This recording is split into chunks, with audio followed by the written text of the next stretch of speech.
Hi guys! Maganda ring gabi. Welcome back po dito sa Gandara SRU channel for showbiz update. Andito na naman nga po akong muli nagbabalik.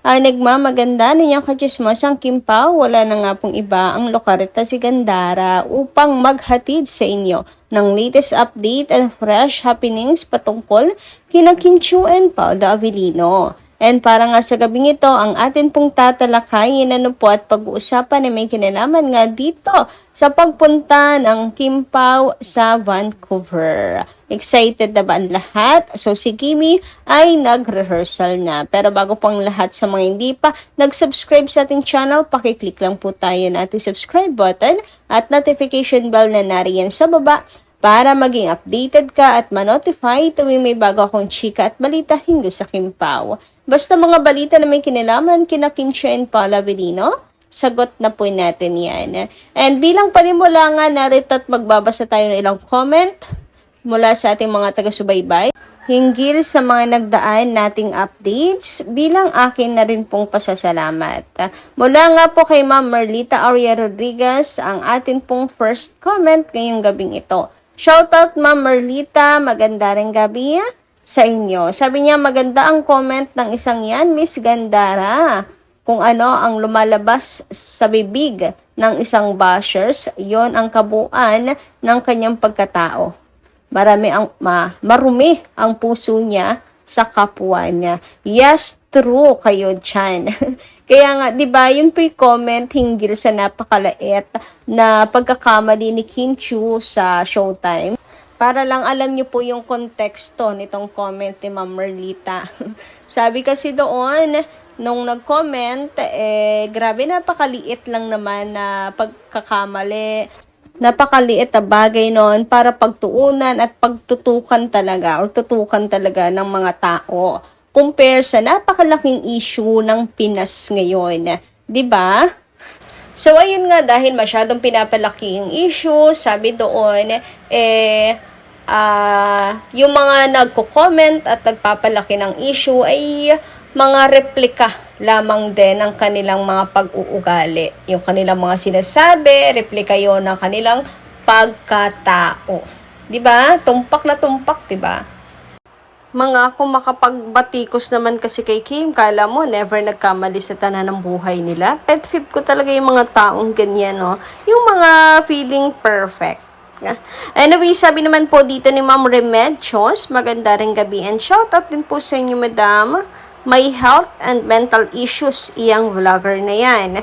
Kaawa-awa naman, parang mga DDS, dadada lamang ng walang sense, walang alam sila.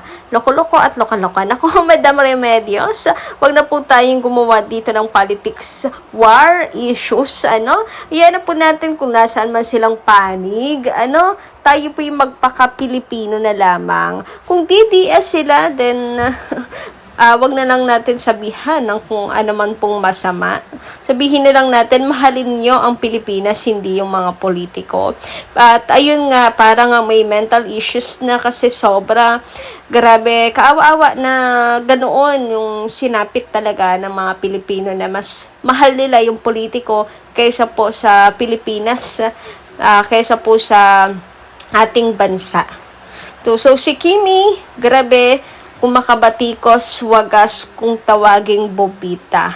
Guys, kapwa natin yung Pilipino na gumagawa ng tama sa atin pong kapwa. 'Di ba? Dapat wag niyong batikusin yung taong may magandang hangarin para sa kapwa. Kagaya ng ginagawang pagtulong ni Kim, 'di ba? Napakabuti niya sa kapwa natin Pilipino. May malasakit. Kaya wag niyong batikusin. Sa halip, ay ang batikusin is yung mga politiko. Actually, walang partido-partido yan. Halos lahat ng nakaupo. Talaga. Sabihin man nating may nagawa, meron din pong mga hidden na kung ano pa mang kababuyan sa Pilipinas. Ganyan. May mga ginawang kababuyan din po yan sa Pilipinas. May kaunting pantakip lang yan, ay may nagawa akong ganito, pero hindi yun natin dapat sambahin sapagkat tama lang na may gawin ka. empleyado ka ng taong bayan. Nilukluk ka dyan, trabaho mo yan. Like, di ba? Check? So, yung tunay na may malasakit sa ating kapwa, yun ang mahalin natin. Yun ang paniga natin. Kagaya ni Kim Chiu na tunay na may malasakit sa ating kapwa Pilipino. Ayun naman dito po sa komento ni Ma'am Julita Ernesto. Maganda rin gabi. Shoutout sa inyo, ma'am. Sabi niya, mga bobong bashers, kayo ang dapat sisihin kasi sobra na ang mga kasalanan nyo sa kapwa at sa mundo. Nadadagdagan na kayo. Bigat ng karma ni Satanas. Si Satanas ang naghahari sa puso nyo, mga bashers. Ang walang kasalanan, si Queen Kim Chiu. Palagi niyong nilalait at hinahamak kasi habol kayo ng habol kay Paulo. Gusto nyo puluputan si Paulo at patay na patay kayo. Kaya si Queen Kim Chiu ang binabash ninyo. Nauna kayo nakatikim kay Paulo. Mag-thank you ka, bashers. Huwag si Kim Chiu. Ang pakialaman nyo, walang alam sa pinaggagawa mo, bashers. Ayan. Ano daw yung nakatikim? Ang binabash nyo. Nauna kayo nakatikim kay Paulo. Okay. Siguro yung iba naman yung naisip ko sa nakatikim, madam. Siguro, it's time na para magbagong buhay ako. Charot.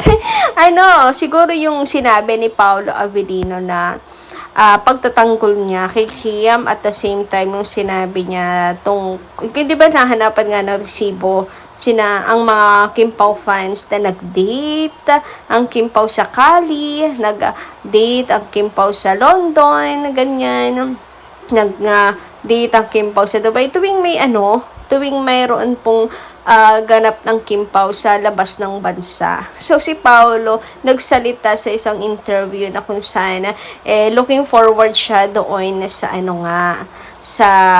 England, yung sa restaurant. So, doon pa lang sang malaking sampal nakatikim sila kay Paulo Avellino. So, doon pa lang, yun na yung ebidensya na hinahanap nila, hindi ba? Samantala, speaking of ASAP, eto na naman nga guys, may abangan naman po tayo ang ASAP Vancouver ng Kim Pao. And eto yung latest update natin kay Kim Chiu. Eto na po at nag-rehearse na si Kimi for ASAP Vancouver. Grabe naman nga, may paupuan si Kim Chiu base dito sa video. Video po yan, pero in-screenshot ko na lang bilang respeto sa uploader. Syempre, at the same time,